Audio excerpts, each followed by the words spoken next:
You're watching Macao in Transition. I'm Tian Wei. Connectivity is the key word, but it's not just about infrastructure. It's also about how the economies on the mainland and in Macao can be better connected. And also how the economy in the mainland to be better connected with the Portuguese-speaking economies. On that, there is much role that Macao could play. Wilson Fong from the Monetary Authority of Macao gives me more details in an exclusive interview.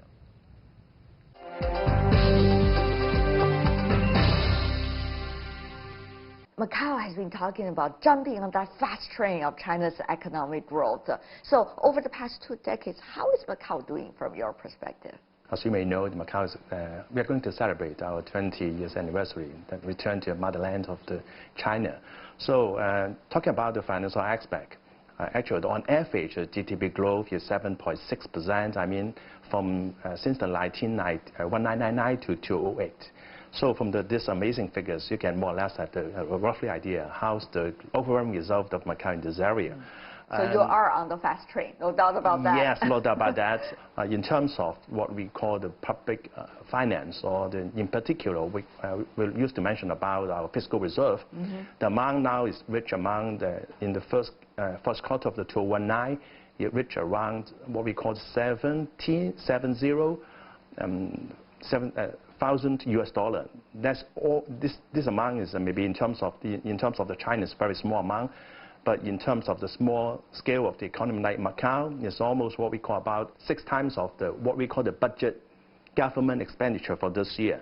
That means, theoretically speaking, if the government ceases operations, and then we can still survive for another 6 years. Good news. Congratulations for the important basis that you have built financially for Macao. But the question now is, Macao needs restructuring of its economy, and it's been trying to do that for quite some years. The world's economy, though, is not doing necessarily well, and there are so many uncertainties. What does that mean for the economy of Macao? As you're advocating tourism, as you're advocating conferences, this could be make you vulnerable in a way. Yes, it's very much indeed. We have been thinking, also with the support of the central government. As you may know, the name of the Macao has been firstly put in what we call the 13 5-year plans.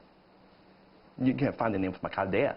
And then, having said that, we also, in that paper, is also mentioned about the role should be played by Macao that we call the one center and one platform. The platform is world center of tourism and leisure. That's what one center, and one platform that we will call the financial services platform between the China and Portuguese-speaking countries. So, and in particular, we also mentioned about whether the finance will be one of the areas that to be developed. So that is the reason why we have also very much concern about how to diversify our economy. How to diversify your economy? That's one great question. And I think you've been practicing, trying to find your solutions. Portuguese-speaking countries is an important platform Macao can tap into as a result of long cultural ties.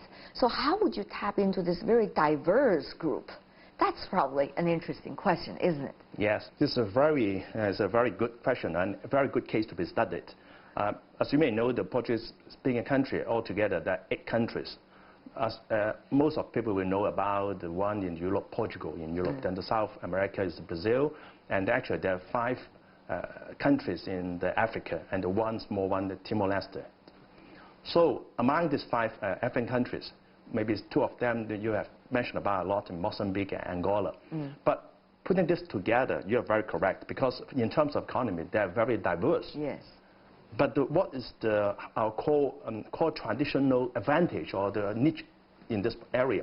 The languages, so number 1, so the Portuguese is still one of our 2 official languages. And then we have what we call the one country, 2 systems. Yes. And then we have the similar law and very similar law and regulations and very similar administrative structures. So that of some key advantage for us. But it's easier said than done, isn't it? Particularly when you have such a broad mechanisms such as the Belt and Road Initiative, and many of these Portuguese-speaking countries, even Portugal included, is on this platform. So Macau does have a historical opportunity, but it's really depending on whether you are catching it on time or not. On that, do you think there is urgency back in Macau about it? The Macau government has been doing a lot of jobs since a couple of years ago. So what we call I share with you what we call now is the future financial industry or future financial services. It's one of our pillars that we are going to develop. But what's the contents about the future financial services? Again, and name some of them. As a financial leasing is one of our core elements that we're going to promote. Another one is the renminbi settlement business. That means the settlement business between the China and Portuguese-speaking countries. Another part is the wealth management. So that's the three areas, elements that we have been developing. What about that renminbi settlement issue? For the renminbi settlement business, because the Macau, we have what we call the clearing bank. As a matter of fact, it's the Bank of China. And in order to, with the blessing of the approval of the People's Bank of China, in 2015, this settlement bank is allowed to establish what we call the banking relation or the bank agent banks with the banks in Portuguese-speaking countries. Up to this moment, there are around 30 banks that have been established this kind of the relation with the settlement banks. So that one of the achievement we have been making for this part, and also one of the blessings from central government. And how are you working with your colleagues at the Bank of China? So for a long time, we have to establish what we call the international practice. We have the MOU with the People's Bank of China. We have the MOU with now what you call the CBIRC, and we're going to sign the MOU with the CSRC. So that's part of for the China. So we have to maintain very good dialogue, a very constant dialogue with the different government agencies in China. What about signing the memorandums, the contents of it? What are some of the biggest challenges, and what are some of the most successful points? What I mentioned about the MOU, traditional speaking, is actually highly relied on the cooperations, on the sharing information among the regulators. But having said that, because now you can, as the society develops, so I can see the contents of the memorandum of understanding or the contents of cooperation agreement become richer. Interesting, evolving it is. Yes, reflecting different areas. In particular about what we call maybe the Greater Bay Area, about talking about the Road Initiative, and also about the anti-money laundering or what we call the counter-terrorism financing.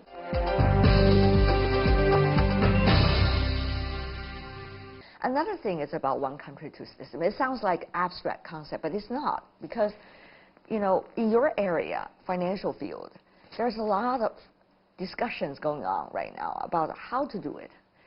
Even about Hong Kong, Macau, and Guangdong, this Greater Bay Area. I understand that the insurance industry is discussing how to have one insurance plan be able to cover 3 different kinds of economies. So please shed some light for us about that. It's a very interesting and sophisticated discussion. Yes, it's a very interesting one. As a matter of fact, it's also very controversial maybe in some areas, because when we talk about we used to say about the Greater Bay Area, for example. Yes. What we call is the one country, in the case of Macau or in the case of Hong Kong, the same, the one country, 2 system, and the 3 different legal systems. So going back to your question about in the perspective of the insurance, it's not easy, because as you may know, there's a new bridge they call the Hong Kong-Zhuhai-Macau bridge. For this bridge, the first question we come across is actually the insurance. So among these 3 places, we try to discuss about, can we arrange just one insurance policy to cover these 3 areas? Because otherwise it would be too complicated, yes, right? Very complicated indeed. Hong Kong system is Hong what? Kong is a common law. The Hong Kong is common law, so when we talk about the third-party liabilities, the amount can reach 100 million Hong Kong dollar. I see. But in the case of Macau, we are talking about continental, so for the third-party liability, just 1.5 million adagas. But in the case of China, to my best understanding, there's 120,000 renminbi. So when you come across the third-party liabilities, it becomes a very controversial one, and in particular for some of the driver or some of the passengers. Yes. We are still working on this. But and your facial expression really tells the story right now. Yes, I can tell you, there's a long story to cut short. Yeah. We are achieving a lot of the commitment. We are going to make a very successful cases. Because you can see, as we can find the breaking point for this, I just call about three different places. Yes. We can use what we call copy and paste approach to the Greater Bay Area. That will be one of goal, and we are looking to see what's going to happen. Will that copy and paste likely to be done soon? Hopefully, yes. Hopefully, yes. I can tell that Wilson is looking forward to that. Hopefully, yes. You know, that's one of the areas. But the other thing is, where is the potential of Macau? Particularly, how the government of Macau, including your branch of the government, is talking to the public. As we all know these days, governance is very important about communication, about responding and reacting and interacting with the constituencies. Yes, what I can say for the government itself, as the government is quite rich, because I just mentioned a lot of figures in Brazil. 6 times, I remember that. Yes, but how to make sure that our locals can enjoy this kind of such successful results? So what we used to call livelihood finance. That means we try to promote, we try to find what's the most painful point for the locals. What is the most painful point? They always complain about the Macau government, about the payment medium. That means you don't have the WeChat, we don't have the Alipay. That's one of the 2 very painful lessons we learned. But we have done a lot because with our very open-minded strategies, we are pushing. As a matter of fact, some of the achievements have been made. So you can see from the payment means we have to enrich a lot. Online payment. Yeah, even the online or offline, that we are doing a lot. But on the other side, we try to promote what we call the financial educations, because you can see in terms of the figures, because I used to talk about figures, even the deposit, local deposit, you can reflect in different figures. Macau people become richer. Yes. So can the financial services also can cope with this development, provide more, how to say, the more fruitful, more meaningful financial services to the locals. Another, we are concerned a lot about the customer protections. Yes. So we have to also make a lot of what we call not infrastructure, a lot of the new regime, like arbitrations, this kind of the arrangement to make the people feel that they can enjoy the results of the economy. Wilson, there's a lot going on in the world about financial innovations, right? Some of the latest example about that is Bitcoin, blockchains, things like that. So what about from Macau, a special administrative region?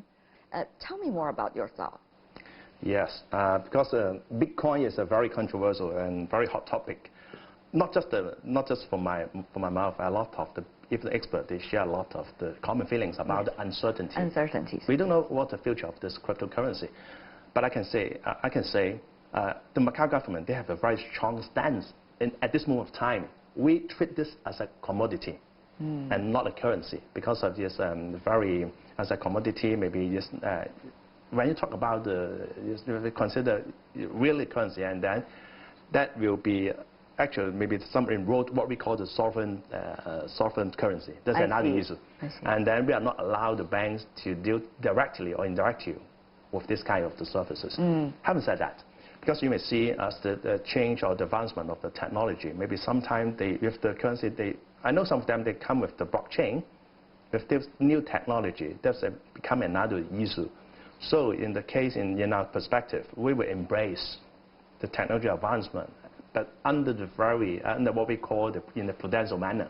So I'm sure that the blockchain, what we call the digital currency, will be the trend, and we will keep close monitoring this, and we will keep pace, and then we will go along with this.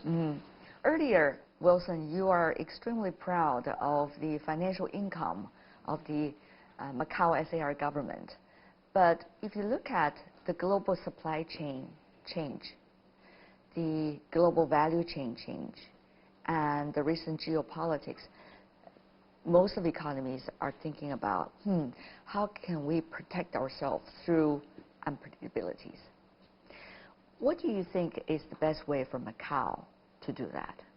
Macau is a very small scale of economy.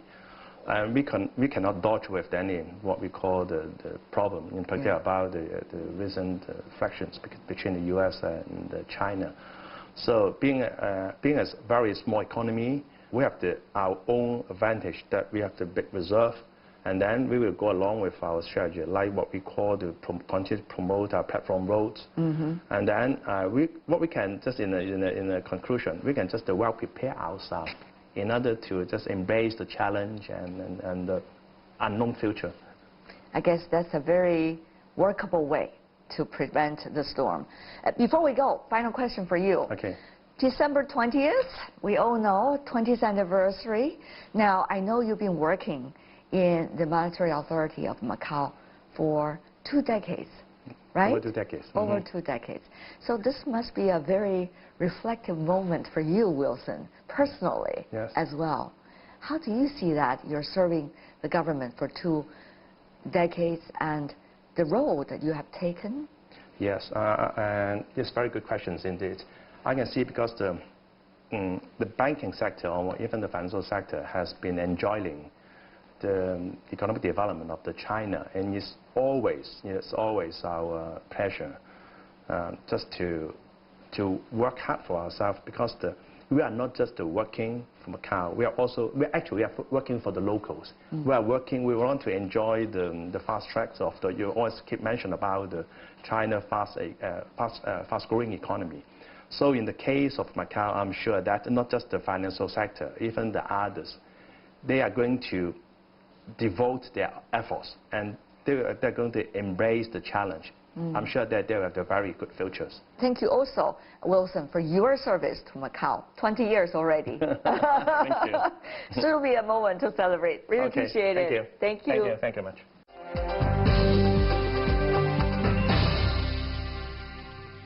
That's Wilson Fong from the Macau Monetary Authority.